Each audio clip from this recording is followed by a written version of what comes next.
My name is Caterina Anastasia, research member of URBinLAB, Research Center for Architecture, Urbanism and Design, CIAUD, Lisbon School of Architecture, University of Lisbon, Portugal.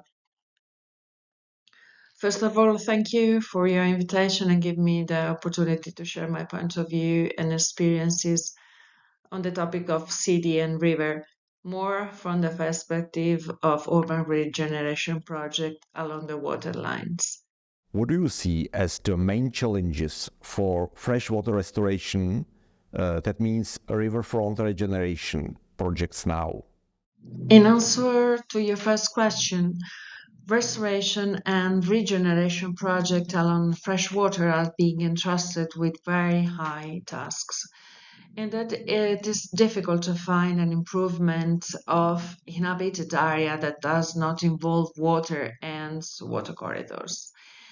They offer a basis for urban and landscape regeneration, seeking to address environmental resilience for a more integrated water-urban arrangement and for context-based design strategies.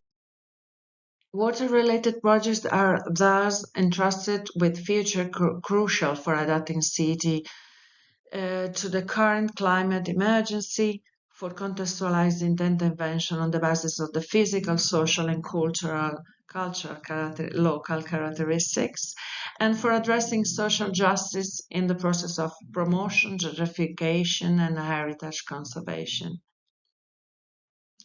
From the pandemic, we know also very well that waterlines and water landscape also play a key role in improving inhabitants' well-being and social cohesions.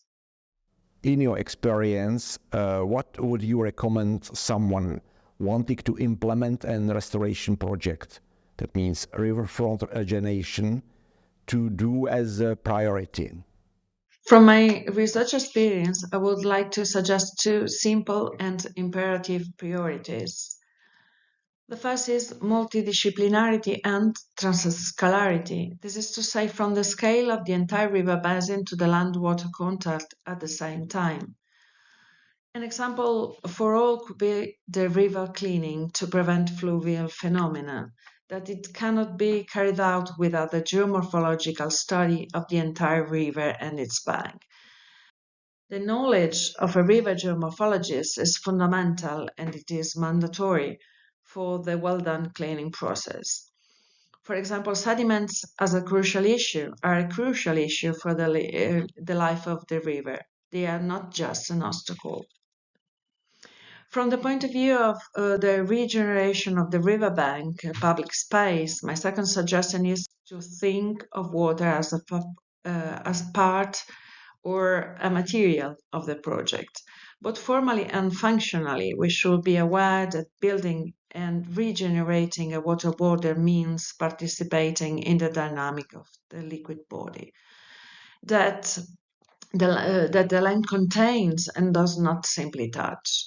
As designers, we must be aware that we are dealing with an ever-shifting visible and invisible body of water where the age, the land-water contacts, the land-water interface is never exactly defined.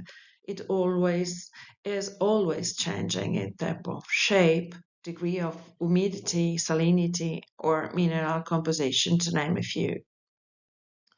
And moving on the design project of the banks, the awareness that a liquid body has its no dynamics can become a resource. In other words, we can bring the liquid dynamics of the water body into the project. We can give more room to the water or be aware that the characteristic of the boundary we are building will produce a particular wave and a given amphibious vegetation. Perhaps the term could be thinking the amphibian, that is to say, getting into the term of an amphibious project. This is pretty nice, I think, the idea of an amphibious project. What should you try to avoid? What we should try to avoid. Simply avoid making project with only one point of view. take advantage of the project opportunity to think an open and wider intervention. An example, today's cycling paths along waterlines are common and appealing urban regeneration formula. We can get anywhere, ride everything to adventure and risk. We prefer easy and safe route. Good, but why not think of riverside cycling path as easier, less motorway-like, and adapted to the characteristic of the often fragile bank, not necessarily hard and easy to ride water-land border. Do you have any suggestion for your government or European Commission as the measures that may help enable and more successful restoration projects? In summary, what are your key messages for those facing the restoration challenges? So, suggestion. In summary, I believe we could use the opportunity of an urban regeneration project so that it always become also a fluvial restoration project. And always a way to integrate water and land and to know in detail the dynamics that link the two elements in the formation and the life of the amphibian interface. So that the public space regeneration project is at the same time an opportunity for river restoration, a way to learn about the history and current dynamics of the specific land-water contacts. And to close the presentation, the interview, my key message is being elements of environmental, cultural, and mobility infrastructure.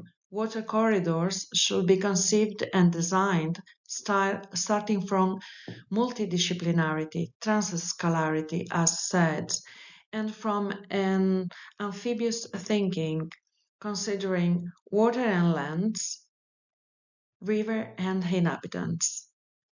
Thank you very much.